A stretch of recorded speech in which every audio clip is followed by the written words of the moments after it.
Hello friend, power plant technical knowledge में आपका स्वागत है। पावर प्लांट टेक नॉलेज को जुड़े रहने के लिए चैनल को सब्सक्राइब करो और बेल आइकन को प्रेस करो ताकि हमारा वीडियो सबसे पहले आपके पास पहुंच सके।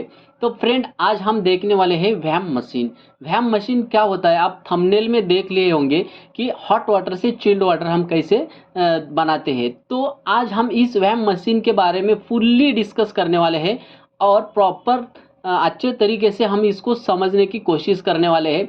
तो फ्रेंड, आपको समझ में आए ऐसा मैंने यहाँ पे प्रोविज़न किया है। तो होप, मैं आशा करता हूँ आपको ये वीडियो फुल्ली समझ में आएगा। और ये जो वैम मशीन होता है, ये वैम मशीन के अंदर कौन कौन से कंपोनेंट होते हैं, ये सब हम आज जानेंगे। तो वैम मशीन जो होता है ये इंडस्ट्री में यूज करते हैं। हम इसको घर पे यूज नहीं कर सकते क्योंकि इसका बजट बहुत बड़ा होता है।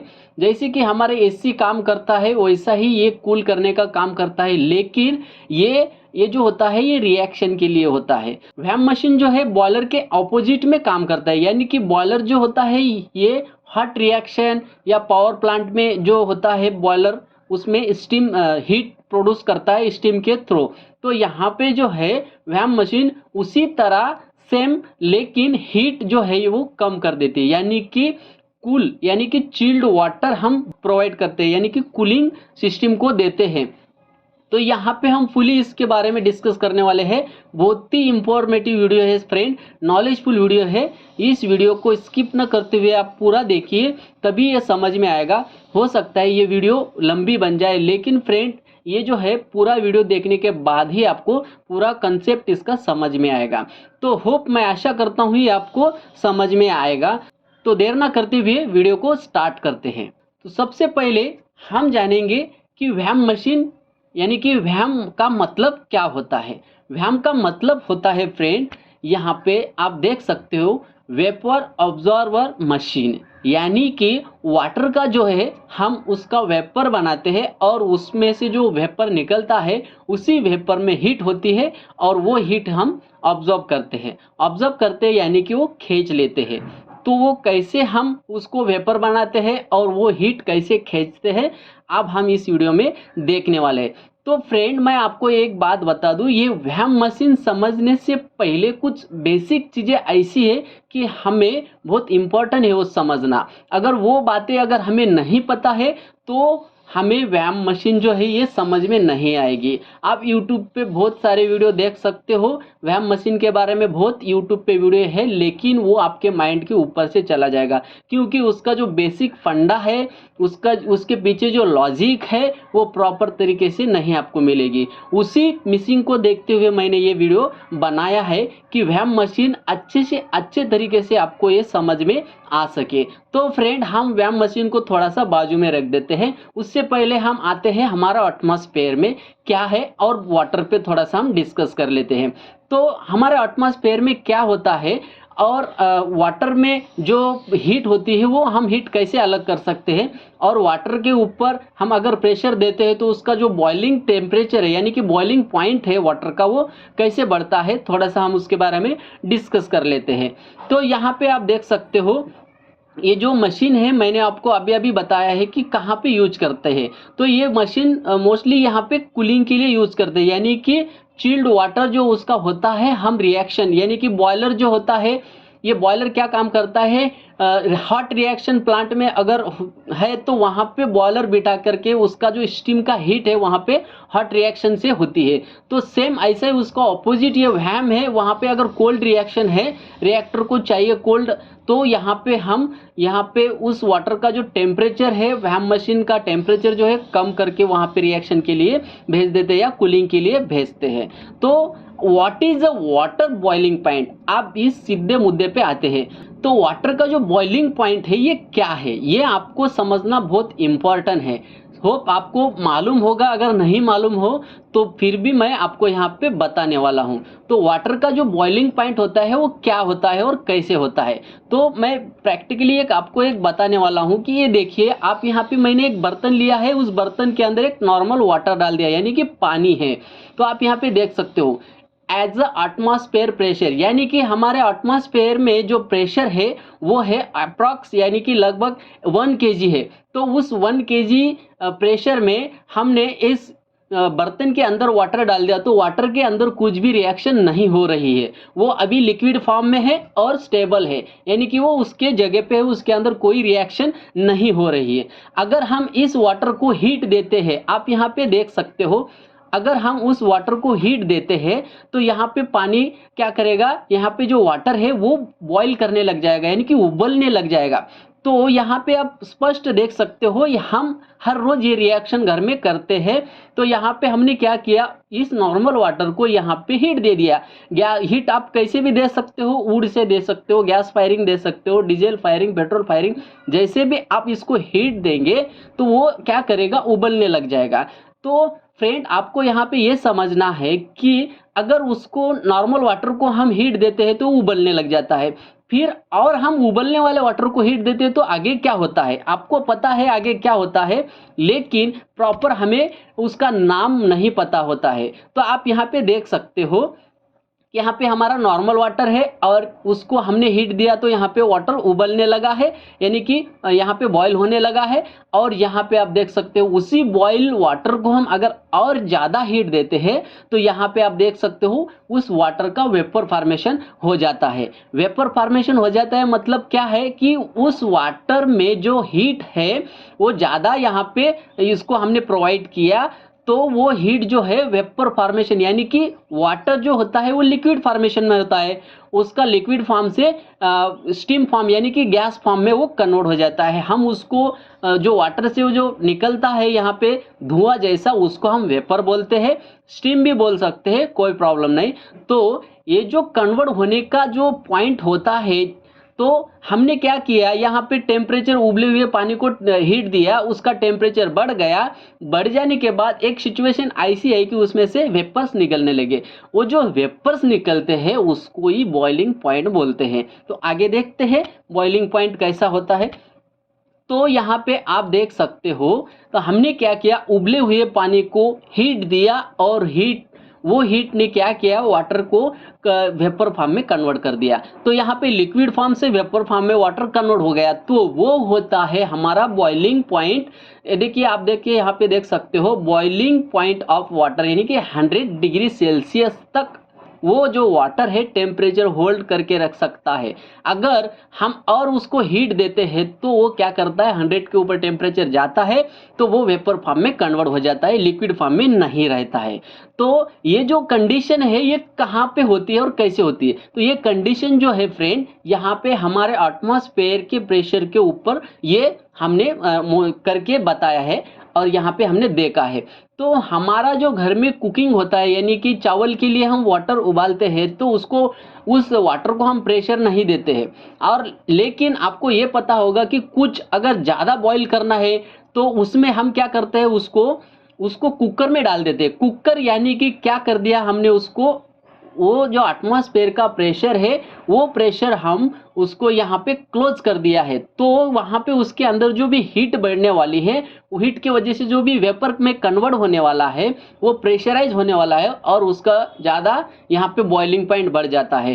तो यहाँ पे हमारा क्या सेविंग हो गया, जो वाटर का जो वेपर हो रहा था वो वेपर क्या है, हम यहाँ पे इसको कैच नहीं कर सकते, यानी कि इसको पकड़ के नहीं रख सकते। अगर ओपन इसमें हो तो हमारा एटमॉस्फेयर में अगर हम बर्तन रख के वाटर को हीट देते हैं तो अगर वो ओपन है तो उस वेपर को हम यहाँ पे होल्ड करके नहीं रख सकते। वही हम अगर कुकर में करते हैं तो वो जो वेपर है वो अंदर ही अंदर होता है और उसके अंदर प्रेशर इंक्रीज हो जाता है और जो वाटर उसमें अंदर बचा है उसका बॉइलिंग पॉइंट बढ़ जाता है। अभी बॉइलिंग पॉइंट का मतलब ये है कि उस टेम्परेचर को वाटर का जो है लिक्विड फॉर्म से वेपर फॉर्म में कन्वर्ट होना, इसको ही हम बॉइलिंग पॉइंट बोलते हैं वाटर का। हर एक लिक्विड का अलग अलग बॉइलिंग पॉइंट होता है, उनकी प्रॉपर्टी होती है। अगर देखा जाए तो पेट्रोल का बॉइलिंग पॉइंट हम देख सकते हैं, तो वाटर के साथ कंपैरिजन अगर उसका करते हैं तो वो वाटर और पेट्रोल का जो बॉइलिंग पॉइंट होता है वो अलग रहेगा। तो आपको यह समझना है कि हमें वाटर का बॉइलिंग पॉइंट यहाँ पे समझने की ज़रूरत है, तो हम वाटर का ही यहाँ पे बॉइलिंग पॉइंट ध्यान में रखेंगे। ये इन एटमॉस्फेरिक प्रेशर में हमारा जो वाटर है वो 100 डिग्री सेल्सियस तक अगर टेम्परेचर होल्ड करता है अगर 100 डिग्री सेल्सियस टेम्परेचर उसको आ गया तो वेपर फॉर्म में कन्वर्ट हो जाता है। उसको हम बॉइलिंग पॉइंट ऑफ वाटर बोलते हैं, यानी कि वाटर का बॉइलिंग पॉइंट 100 डिग्री सेल्सियस है। तो इतना हमें ध्यान में रखना है। आपको कोई नोटबुक लेकर के इसको लिखने की कोई ज़रूरत नहीं है, आप सिर्फ वीडियो को देखते रहिए। वीडियो थोड़ी लंबी होने वाली है, लेकिन यहाँ पे आपको प्रॉपर नॉलेज मिलने वाला है। तो अब हम आगे देखेंगे कि बॉइलिंग पॉइंट ये जो है ये इसको हम कैसे बढ़ा सकते हैं, यानी कि अगर हमें टेम्परेचर होल्ड करना है और जो लिक्विड फॉर्म है वो लिक्विड फॉर्म में ही रखना है, उसको वेपर फॉर्म में कन्वर्ट नहीं होने देना है, तो हम उसको क्या कर सकते हैं। तो फ्रेंड मैं आपको एक बात बता दूं, यहाँ पे जो है हम जो है बॉइलिंग पॉइंट बढ़ा भी सकते हैं और बॉइलिंग पॉइंट घटा भी सकते हैं। यानी कि 100 डिग्री सेल्सियस को अगर हमारा वाटर लिक्विड फॉर्म से वेपर फॉर्म में जाता है तो उस 100 डिग्री सेल्सियस को हम टेम्परेचर जो है उसका बढ़ा के लिक्विड फॉर्म में ही रख सकते हैं। और ये जो 100 डिग्री सेल्सियस को अगर वेपर फॉर्म में होता है तो हम 80 डिग्री सेल्सियस को भी वेपर फॉर्म में वाटर को कन्वर्ट कर सकते हैं, लेकिन उसके लिए हमें दूसरे की सहायता की जरूरत है। तो यहाँ पे किस चीज़ की सहायता की जरूरत है, आप यहाँ पे देख सकते हो मैंने वाटर बॉइलिंग पॉइंट लिखा है और यहाँ पे प्रेशर लिखा है।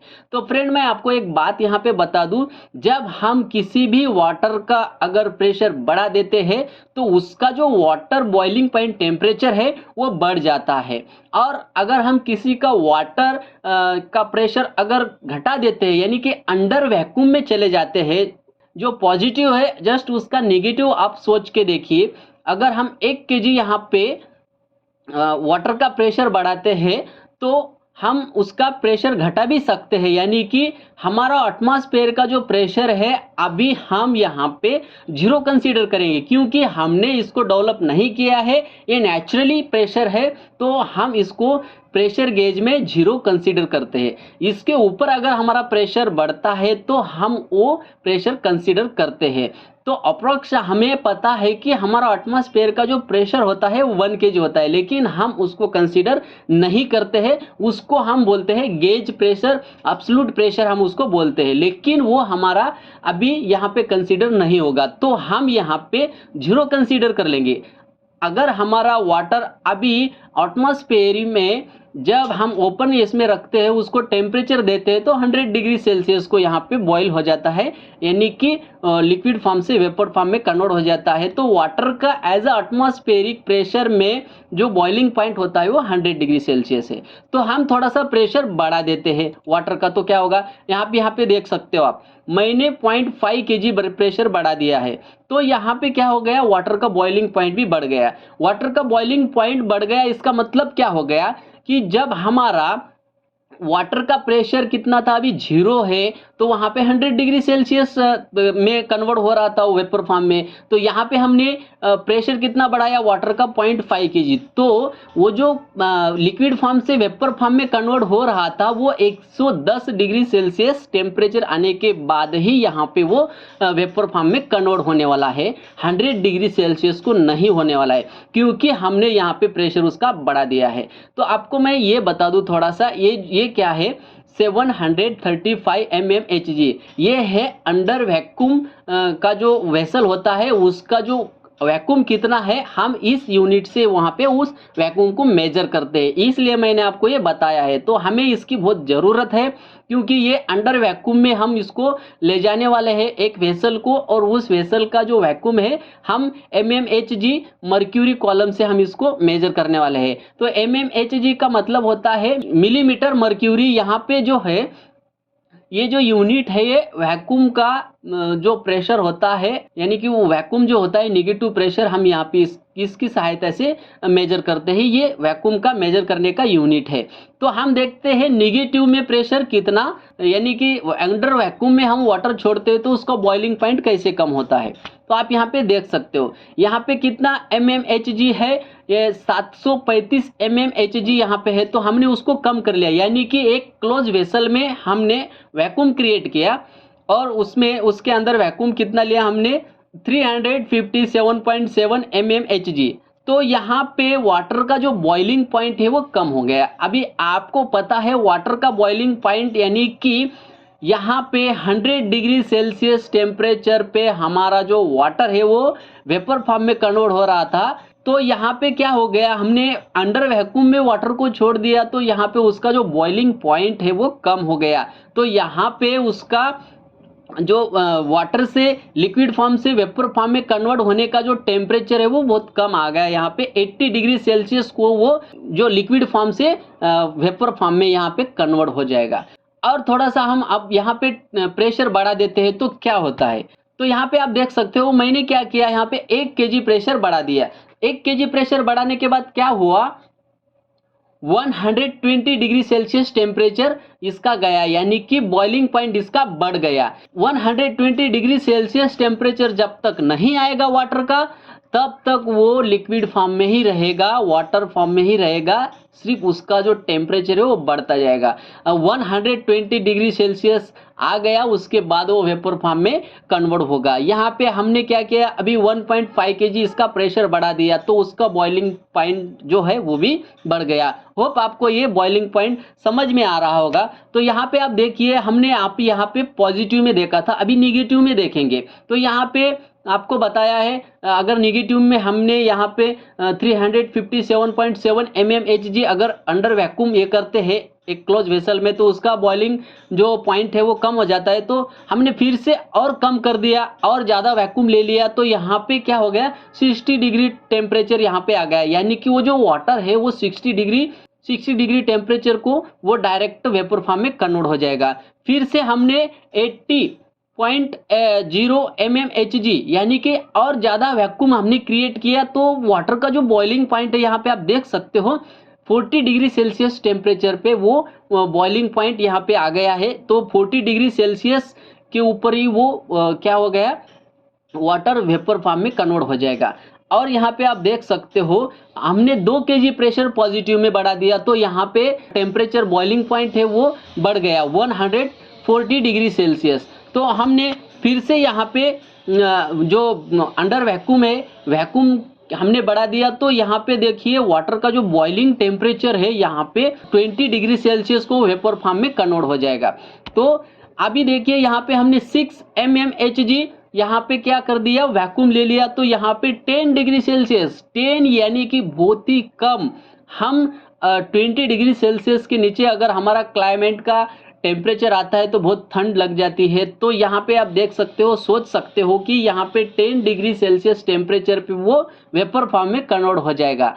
वहाँ पे ये जो रिएक्शन है ये कोल्ड में रिएक्शन हो जाएगी। तो जब 10 डिग्री टेम्परेचर अगर वो उस वाटर का होता है तो उसी टेम्परेचर के ऊपर वो वेपर फॉर्म में कन्वर्ट हो जाएगा। लेकिन आपको वहाँ पे एक ध्यान रखना है, अंडर वैक्यूम यानी कि हम उस वेसल का क्या करते हैं, निगेटिव प्रेशर क्रिएट करते हैं वहाँ पे और उसके अंदर वाटर छोड़ते हैं, तो उसका जो बॉइलिंग पॉइंट होता है वाटर का वो डाउन हो जाता है। तो होप फ्रेंड आपको ये बॉइलिंग पॉइंट पॉजिटिव निगेटिव मैंने दोनों ही साइड का आपको बता दिया है। अब इसके ऊपर ही हमारा पूरा व्यायाम चलने वाला है। तो आइए देखते हैं व्यायाम कैसा काम करता है। तो एक व्यायाम मशीन का मैंने एक पिक्चर आपको दिखाने की कोशिश की है, आप यहाँ पे देख सकते हो। ये पूरा देखने के बाद आपको ज़्यादा घबराने की ज़रूरत नहीं है, ज़्यादा सोचने की भी ज़रूरत नहीं है। मैंने जस्ट आपको मैंने पूरा मशीन ओवरव्यू बताने की कोशिश की है, तो कोई प्रॉब्लम नहीं। इसके अंदर 4 कंपोनेंट होते हैं और ये कंपोनेंट आपको प्रॉपर अगर समझ में आ जाए तो ये पूरा मशीन आपको समझ में आ जाएगा, कौन सी लाइन कहाँ पे गई है और कौन सी लाइन किस लाइन का काम है, क्या काम है और क्यों आई है, वो सब आपको ऑटोमेटिकली समझ आ जाएगा। अगर आप इसको अच्छी तरह से अंडरस्टैंडिंग करेंगे तो आपको ये पूरा सिस्टम समझ में आ जाएगा। और एक पिक्चर मैं आपको बता देता हूँ, व्यायाम का जो डिजाइन है वो अलग अलग टाइप का हो सकता है, कोई प्रॉब्लम नहीं, लेकिन उसके अंदर जो साइकिल होती है यानी कि सर्कुलेशन जो होता है वो एक ही टाइप का होता है। और इसके अंदर टाइप बहुत है, डबल इफेक्ट, सिंगल इफेक्ट। आपको सिर्फ व्यायाम समझना है, double effect, single effect, triple effect, कितना भी इफेक्ट हो आपको वो ऑटोमेटिक समझ में आ जाएगा, कोई प्रॉब्लम नहीं। यहाँ पे हम सिर्फ यहाँ पे बेसिक और व्यायाम का जो वर्किंग है वो कैसा काम करता है, यानी कि हॉट वाटर से चिल्ड वाटर हम कैसे बनाते हैं, हॉट वाटर यानी कि मैंने यहाँ पे हॉट वाटर का यूज किया है, तो यहाँ पे हम हीट लेते हैं तो यहाँ पे चिल्ड बना देते हैं। तो आपके दिमाग में यह होगा कि यहाँ पे हीट लेते हैं यानी कि गर्म यहाँ पे लेते हैं और ठंडा कैसे बनाते हैं, वही तो मेन फंडा है यहाँ पे समझने का। तो आइए देखते हैं कि कैसा हीट से हम चिल्ड बनाते हैं। तो आप यहाँ पे देख सकते हो, मैंने वैम का ओवरव्यू चारों कंपोनेंट का यहाँ पे एक ग्राफिक्स बनाया है। तो आप देख सकते हो, मैं थोड़ा सा छोटा कर लेता हूँ ताकि आपको सब समझ में आ जाए। तो आप यहाँ पे देख सकते हो हमारा 4 कंपोनेंट है इसके अंदर। वैम मशीन के अंदर 4 कंपोनेंट होते हैं। कंडेंसर होता है एक, रेफ्रिजरेंट एक, और अब्जॉर्प्शन एक, और दूसरा जो होता है ये जनरेटर होता है। तो यहाँ पे इस 4 कंपोनेंट के ऊपर हमारा जो वैम का जो वाटर है वो चिल्ड हो जाता है।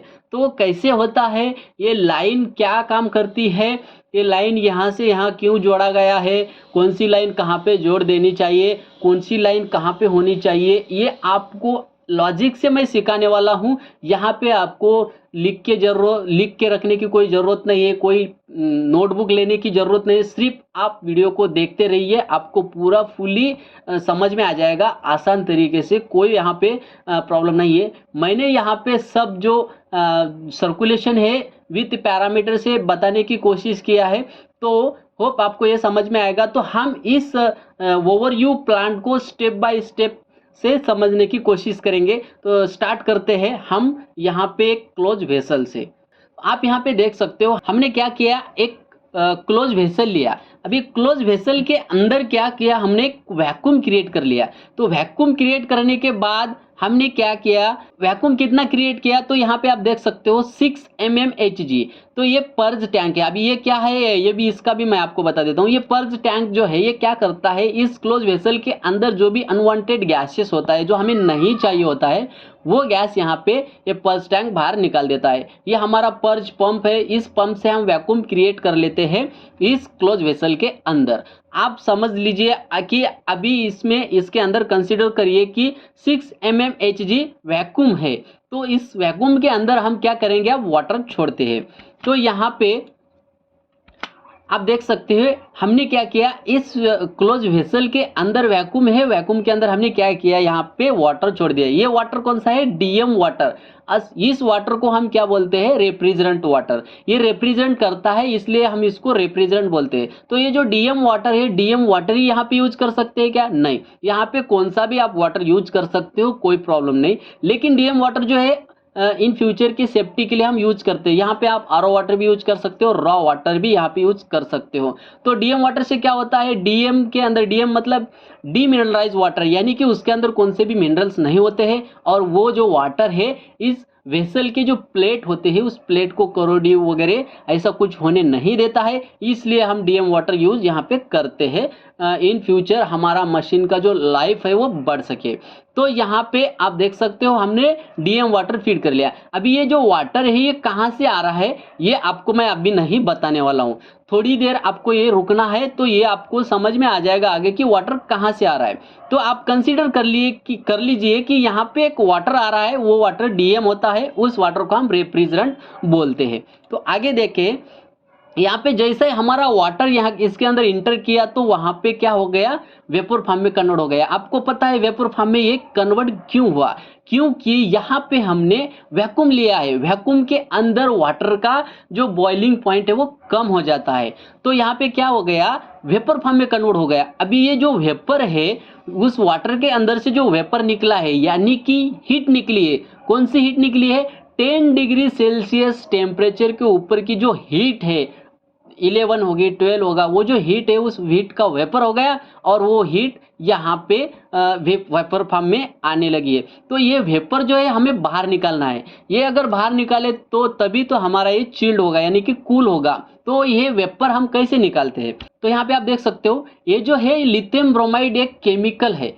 ये केमिकल का जो नेचर है एक थोड़ा सा अलग टाइप का है। आपको पता है हर एक केमिकल का नेचर अलग अलग होता है, जैसा है इसका एक नेचर है। इसका नेचर क्या है, अगर हम इस केमिकल को इस अंडर वैक्यूम के वेसल के अंदर छोड़ते हैं तो ये क्या करता है, ये जो वाटर के अंदर का जो वेपर होते हैं वो वेपर क्या करता है, ऑब्जॉर्ब करता है, यानी कि अपनी तरफ खींच लेता है। जैसे कि मैग्नेट जो होता है वो खींच लेता है एमएस यानी कि लोखंड को खींच लेता है, जैसा ये वेपर को उसके अंदर खींच लेता है और वो लिक्विड फॉर्म बन जाता है।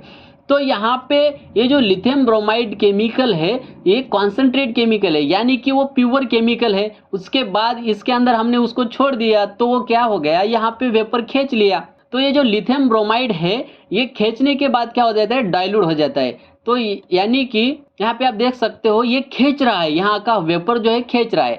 तो अभी आप यहाँ पे समझ सकते हो हमारा जो वाटर था वो वाटर जो है उसके अंदर कुछ अमाउंट पे वाटर का जो वेपर हो गया है वो वेपर लिथियम ब्रोमाइड यहाँ पे खींच रहा है, तो उसके अंदर वो ऑब्जर्व कर ले रहा है। तो बाकी जो बचा हुआ वाटर है यहाँ पे वो नीचे गिर जा रहा है, क्योंकि वो जो है उसका टेम्परेचर जो है 10 डिग्री सेल्सियस टेम्परेचर उसके नीचे है। क्यों? क्योंकि हमारा अगर 6 mmHg हम वैक्यूम लेते हैं तो उसका बॉइलिंग पॉइंट कितना आता है वाटर का, 10 डिग्री सेल्सियस, यानी कि 10 डिग्री सेल्सियस।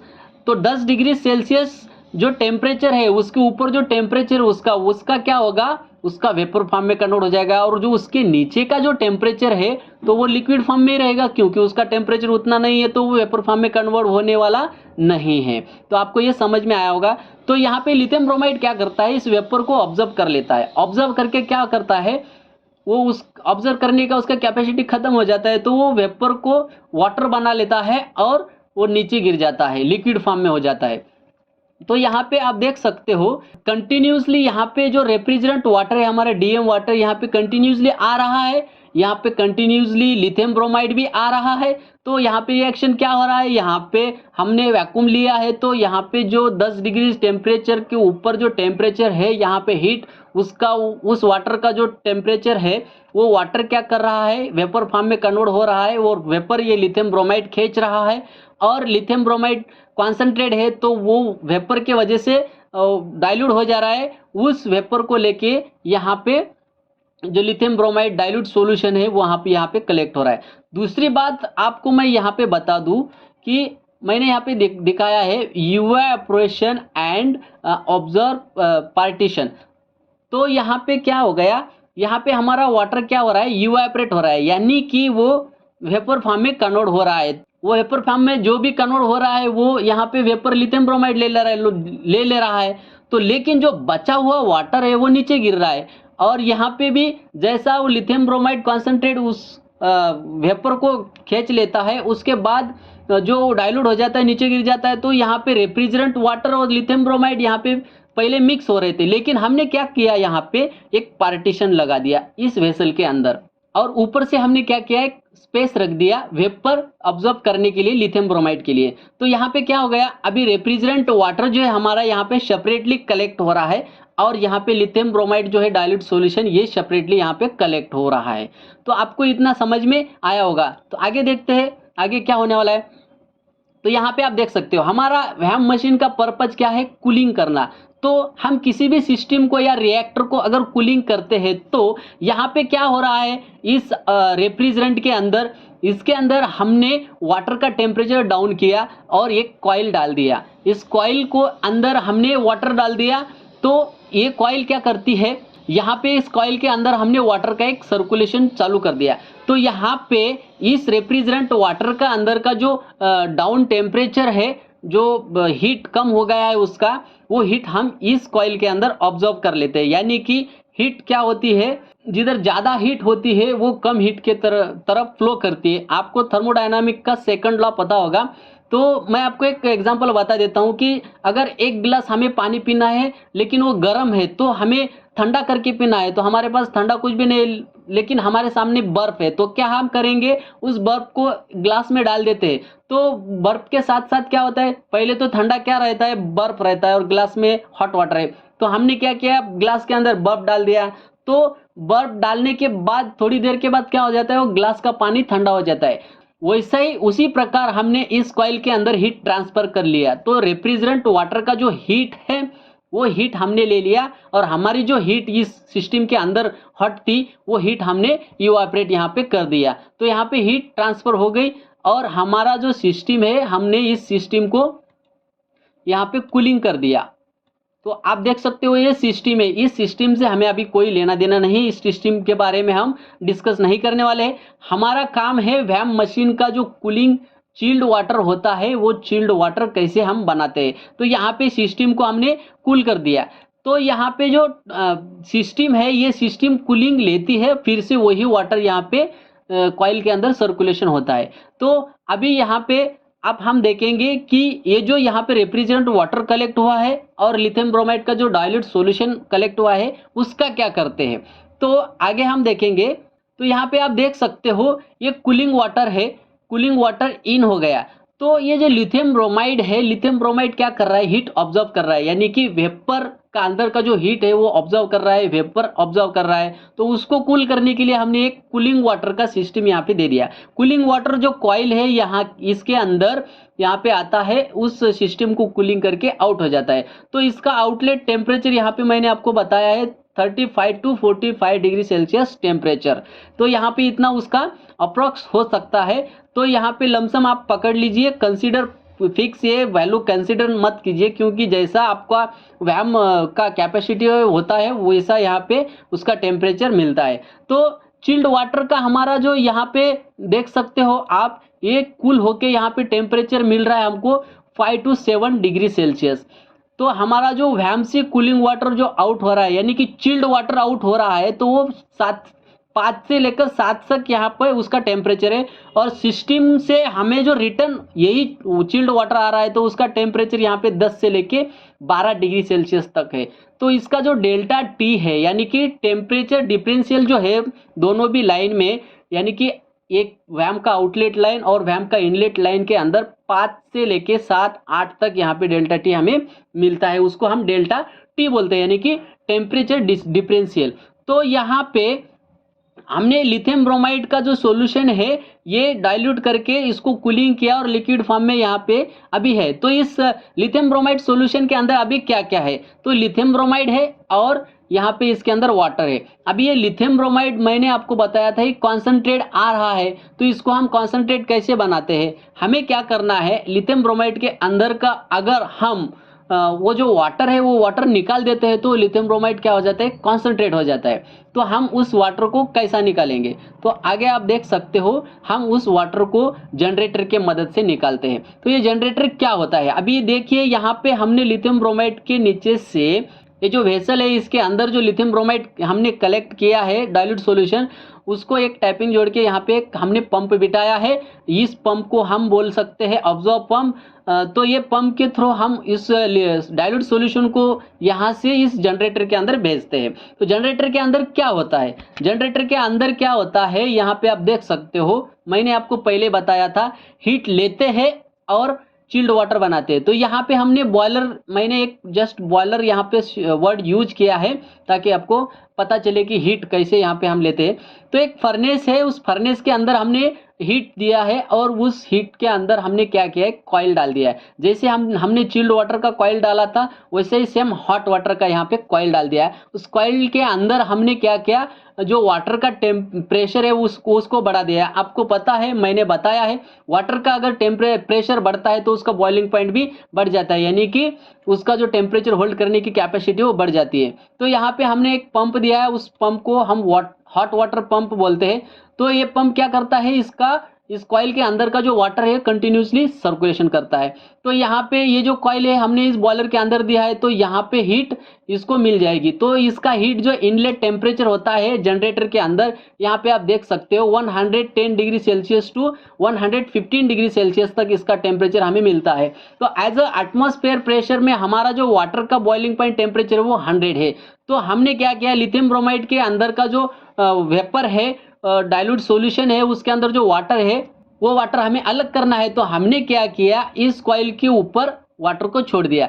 तो जैसे ही इस कॉइल के ऊपर वाटर को हम छोड़ते हैं तो जो वाटर होता है उसका तुरंत वेपर में कन्वर्ट हो जाता है, क्योंकि हमारा जो वाटर का बॉइलिंग पॉइंट है वो 100 है। अब यहाँ पे टेम्परेचर आप देख सकते हो 110 टू 115 डिग्री सेल्सियस तक इसका टेम्परेचर है। तो मोस्टली आपका यहाँ पे टेम्परेचर है जो है बढ़ के मिल रहा है। जो हमारा लिक्विड फॉर्मेशन है वो वेपर फॉर्म में कन्वर्ट हो जाएगा। लेकिन लिथियम ब्रोमाइड जो है वो नहीं होगा वेपर फॉर्म में। वो क्यों नहीं होगा? क्योंकि उसकी प्रॉपर्टी अलग है। मैं आपको पहले ही बताया था कि हर एक की प्रॉपर्टी अलग अलग है, उसका बॉइलिंग पॉइंट टेम्परेचर अलग है लिथियम ब्रोमाइड का। तो यहाँ पे आप देख सकते हो, यहाँ पे लिथियम ब्रोमाइड लिक्विड फॉर्म में ही है, लेकिन वाटर जो है वो सेपरेट हो रहा है, यानी कि वेपर फॉर्म में कन्वर्ट हो रहा है। इसके नीचे वेपर नहीं है, यहाँ पे क्या है, ओनली लिथियम ब्रोमाइड है और इसके अंदर कुछ भी नहीं है। इसका मतलब यह है कि हमारा लिथियम ब्रोमाइड अभी कॉन्सेंट्रेट हो गया है। तो उस लिथियम ब्रोमाइड का हम क्या करते हैं, आप यहाँ पे देख सकते हो। तो वही लिथियम ब्रोमाइड कॉन्सेंट्रेट हम यहाँ पे यूज कर लेते हैं। जैसे कि मैंने आपको पहले बताया है कि लिथियम ब्रोमाइड कॉन्सेंट्रेट यहाँ से आ रहा है। तो लिथियम ब्रोमाइड कॉन्सेंट्रेट यहाँ पे आ रहा है, उसका टेम्परेचर जो है 52 यहाँ पे 55 डिग्री सेल्सियस टेम्परेचर यहाँ पे उसका रहता है। तो इसलिए इसको ठंडा करने के लिए हमने यहाँ पे कूलिंग वाटर भी का जो कूलिंग वाटर का जो कॉइल है यहाँ पे सर्कुलेशन दिया है। तो आपको ये समझ में आया होगा कि लिथियम ब्रोमाइड मैंने आपको पहले बताया था उसका सर्कुलेशन कैसा होता है। तो ये ऐसा इसका साइकिल होता है।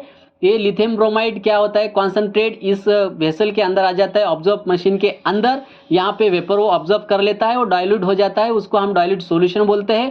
उसी सॉल्यूशन को उठा के हमने जनरेटर के अंदर वाटर को सेपरेट कर देते हैं, लिथियम ब्रोमाइड यहाँ पे कॉन्सेंट्रेट बन जाता है और वही कॉन्सेंट्रेट लिथियम ब्रोमाइड यहाँ पे यूज कर लेते हैं। तो यहाँ पे इसके अंदर कंजप्शन नहीं होता है, यानी कि इसका एक्स्ट्रा कंजप्शन नहीं है। अगर एक क्वांटिटी में हमने इसको डाल दिया, ये जो लिथियम ब्रोमाइड होता है लिक्विड फॉर्म में होता है। ये लिक्विड फॉर्म हमने एक बार इसके अंदर डाल दिया है, वो लिक्विड समझो 100 लीटर डाल दिया है, 200 लीटर डाल दिया है, तो कोई यहाँ पे उसका कंजप्शन नहीं होने वाला है, क्योंकि ये रिसाइकल होता है। हाँ, वो कब कंजप्शन होगा, किधर आपका लीकेज हो तो, नहीं तो यहाँ पे उसका कंजप्शन नहीं होने वाला है। तो आप यहाँ पे समझ सकते हो लिथियम ब्रोमाइड यहाँ पे कैसा सर्कुलेशन होता है। और लिथियम ब्रोमाइड को हम हीट क्यों देते हैं जनरेटर के अंदर, ताकि उसके अंदर का जो वाटर है वो सेपरेट हो जाए और लिथियम ब्रोमाइड कॉन्सेंट्रेट हो जाए। तो इसका एक फंडा है लिथियम ब्रोमाइड का। लिथियम ब्रोमाइड का जो कॉन्सेंट्रेट होता है, कॉन्सेंट्रेशन वो 60% होता है, यानी कि 60% हम उसका कॉन्सेंट्रेट मेंटेन करते हैं, इतना ही हमें यहाँ पे लगता है। अगर इससे ऊपर हम बढ़ाते हैं, यानी कि 65 परसेंटेज इसका अगर कॉन्सेंट्रेट हम बढ़ा देते हैं, तो ये जो लिथियम ब्रोमाइड जो है ये क्या होता है, पत्थर जैसा बन जाता है, यानी कि सॉलिड फॉर्म में कन्वर्ट होने लग जाता है। तो यहाँ पे हमें क्या करना है कि जो लिथियम ब्रोमाइड का जो कॉन्सेंट्रेट है वो 60% मेंटेन रखना है। अभी इसका ये 60% मेंटेन कैसा रखना है, हमारा जो वाटर का ये जो यहाँ पे हॉट वाटर कॉइल का जो टेम्परेचर है, ये हमें अगर मेंटेन करते हैं तो इसका टेम्परेचर ज़्यादा नहीं बढ़ेगा और इसका कॉन्सेंट्रेट नहीं बढ़ेगा। तो यहाँ पे ये जो 65 परसेंटेज इसका कॉन्सेंट्रेट है उसके ऊपर जाता है, तो ये पत्थर जैसा बन जाता है, इसके अंदर ये सॉलिड फॉर्म में कन्वर्ट हो जाता है। इसलिए हमें यहाँ पे भी बहुत बड़ा यहाँ पे ध्यान रखना होता है। तो आप ये समझ के रखिए कि यहाँ पे 60% तक कॉन्सेंट्रेट होता है लिथियम ब्रोमाइड का। तो आगे देखते हैं। तो हमारा यहाँ पे वाटर का जो सेपरेट हुआ है वेपर फॉर्म में, ये वेपर फॉर्म कहाँ पे जाता है, तो यहाँ पे आप देख सकते हो, मैंने बताया है वेपर ट्रांसफर लाइन। तो ये वेपर मोस्टली यहाँ पे आपको पता है, वेपर जब बनते हैं वाटर का तो डेंसिटी का डिफरेंट हो जाता है। वाटर का जो मॉलिक्यूल है उसका अगर हीट बढ़ जाता है तो हर एक मॉलिक्यूल में टेम्परेचर का डिफरेंट हो जाता है, तो उसका डेंसिटी भी डिफरेंट हो जाता है, और जिसका डेंसिटी कम हो जाता है वो ऊपर के साइड में चल जाता है। तो वेपर यहाँ पे है, ये वेपर ऊपर वाली साइड में जाके यहाँ पे कंडेंसर के अंदर आ जाता है। अब ये कंडेंसर क्या है, जब भी हम वाटर का अगर स्टीम में कन्वर्ट करते हैं, यानी कि वेपर में कन्वर्ट करते हैं, उस वेपर का फिर से हम लिक्विड फॉर्म में कन्वर्ट करते हैं, तो उसको हम कंडेंस बोलते हैं।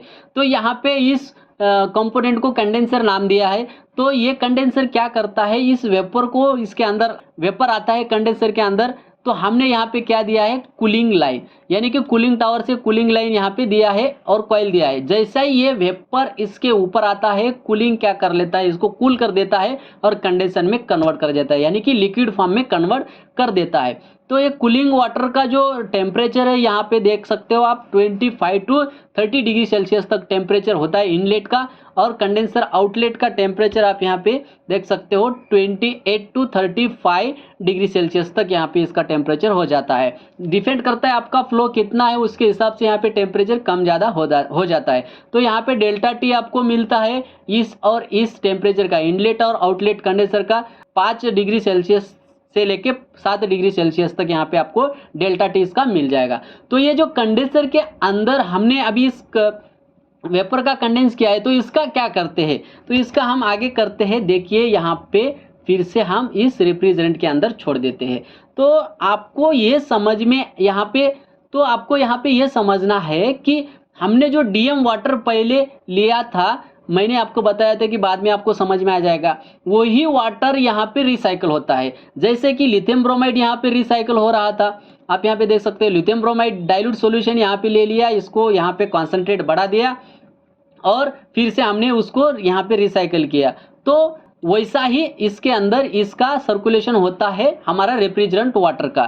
तो यहाँ पे आप देख सकते हो इसका वेपर से लिक्विड फॉर्म में कन्वर्ट हो गया और ये यू ट्यूब से यहाँ पे इसके अंदर आ गया। अभी यू ट्यूब यहाँ पे क्या है, ये यू ट्यूब आपको दिमाग में आया होगा कि ये यू ट्यूब क्या है। यू ट्यूब यह है कि यहाँ पे जो कंडेंसर जो है ये अंडर वैक्यूम नहीं है और जनरेटर जो है ये अंडर वैक्यूम नहीं है। हमारा अंडर वैक्यूम कौन सा वेसल है, रेफ्रिजरेंट है और ऑब्जॉर्प्शन है।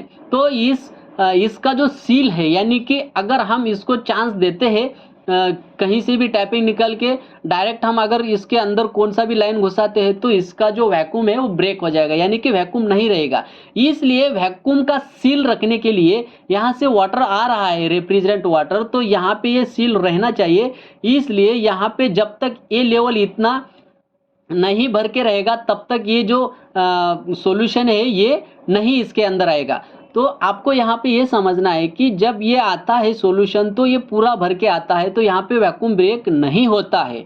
आपको यहाँ पे ये समझना है कि ये जो यूट्यूब है वैक्यूम ब्रेक नहीं होना चाहिए, इसलिए यहाँ पे ये यूट्यूब दिया है। और जो कंडेंसर से जो पानी यानी कि वाटर आता है रेफ्रिजरेंट वाटर रेफ्रिजरेंट के अंदर वेसल के अंदर, तो वो ग्रेविटी से आता है। यहाँ पे मैंने आपको पंप नहीं बताया है, तो यहाँ पे ये जो वाटर है ग्रेविटी से आता है। ग्रेविटी से कैसे आता है, क्योंकि ये जो कंडेंसर होता है ये कौन से भी हम में ये हाइट के ऊपर होता है, यानी कि इस वेसल के ऊपर होता है, ऑब्जॉर्ब मशीन के ऊपर होता है। कंडेंसर और जनरेटर ये दोनों ऊपर के वाले साइड में होता है, नीचे वाले साइड में नहीं होता है। कौन से भी मशीन पे कहीं पे भी आप देख सकते हो।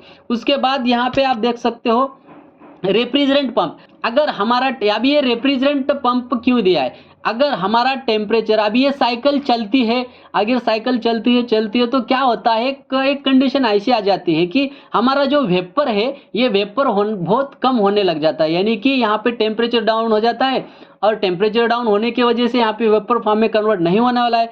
तो यहाँ से जो वाटर है हमारा जो डाइल्यूट सॉल्यूशन है ये कम जाता है यहाँ पे, तो यहाँ पे वेपर कम होने लग जाता है और यहाँ पे भी वेपर कम आएगा और यहाँ पे कंडेंसर में जो कंडेंस होता है वो भी कम हो जाएगा।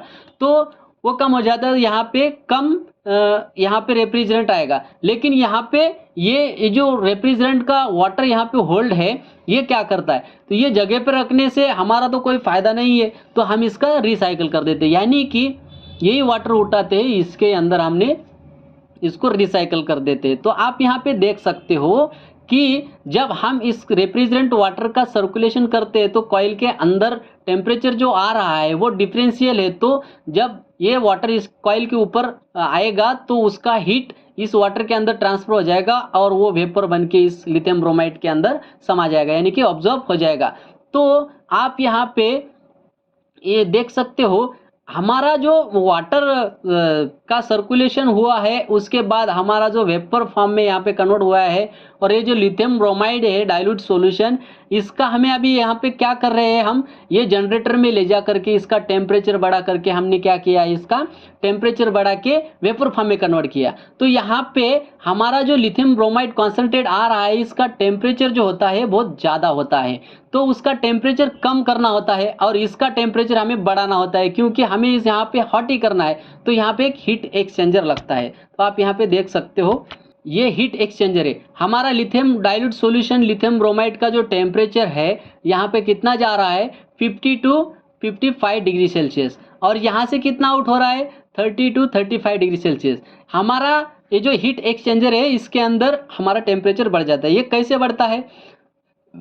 ये जो लिथियम ब्रोमाइड है कॉन्सेंट्रेट बन के आ जाता है यहाँ पे हॉट वाटर कॉइल से। इसका जो टेम्परेचर है लिथियम ब्रोमाइड आउटलेट का कॉन्सेंट्रेट यहाँ पे 80 to 85 डिग्री सेल्सियस टेम्परेचर होता है। तो ये टेम्परेचर जो है ये हाई टेम्परेचर है और इसका लिथियम ब्रोमाइड डाइल्यूट सॉल्यूशन का टेम्परेचर कितना है? लो है, 30 to 35 डिग्री सेल्सियस। तो ऑलमोस्ट यहाँ पे हीट ट्रांसफर होने वाली है। तो इस हीट एक्सचेंजर के अंदर ये हीट जो है लिथियम ब्रोमाइड आउटलेट यानी कि कॉन्सेंट्रेट लाइन जो वाला हीट है हम इस डाइल्यूट सॉल्यूशन हीट के अंदर ट्रांसफर कर देते हैं। तो डाइल्यूट सॉल्यूशन का जो लिथियम ब्रोमाइड का लाइन है उसके अंदर हम हीट ट्रांसफर कर देते हैं हीट एक्सचेंजर के मदद से। तो हमारा यहाँ पे टेम्परेचर बढ़ गया जनरेटर में जाने से पहले लिथियम ब्रोमाइड डाइल्यूट सॉल्यूशन का, और हमें जो टेम्परेचर डाउन करना था वो टेम्परेचर भी यहाँ पे डाउन हो गया ताकि हमारा यहाँ पे दोनों भी बहुत ही बढ़िया तरीके से यहाँ पे हीट एक्सचेंज हो गया है। दोनों लाइन का जिसका हमें कम चाहिए था वो कम मिल गया और जिसका हमें बढ़ाना चाहिए था वो बढ़ गया। तो होप फ्रेंड ये वीडियो आपको समझ में आया होगा। अगर इसके अंदर आपको और भी कुछ डाउट है तो आप कमेंट में भेज सकते हैं, मैं इसको ऊपर आपका सॉल्यूशन देने की कोशिश करूंगा कि अच्छी तरह से आपको ये समझ में आया होगा। हाँ, अभी मैं एक आपको ये बता दूं, ये रेफ्रिजरेंट वाटर का जो टेम्परेचर है यहाँ पे मैंने आपको बताना भूल गया है, ये 5 degree Celsius to 7 degree Celsius तक टेम्परेचर इसका होता है। यही हम यहाँ पे रिसाइकल करते हैं। तो यही 4 कंपोनेंट एक मशीन के अंदर होते हैं और वो नहीं दिखते हमें, इसलिए हम कन्फ्यूजन में रहते हैं। व्यायाम आपको समझ में आया होगा। व्यायाम मशीन बहुत यूज करते हैं इंडस्ट्रीज एरिया में, बड़े बड़े पावर प्लांट में व्यायाम मशीन होते हैं। और आपको मैं आशा करता हूँ ये वीडियो समझ में आया होगा। ऐसे ही इंफॉर्मेटिव वीडियो देखने के लिए मेरे चैनल को सब्सक्राइब करो और बेल आइकन को प्रेस करो ताकि आपको सबसे पहले मेरे वीडियो की नोटिफिकेशन मिलती रहे। तो मिलते हैं अगली एक नई वीडियो के साथ, तब तक के लिए जय हिंद।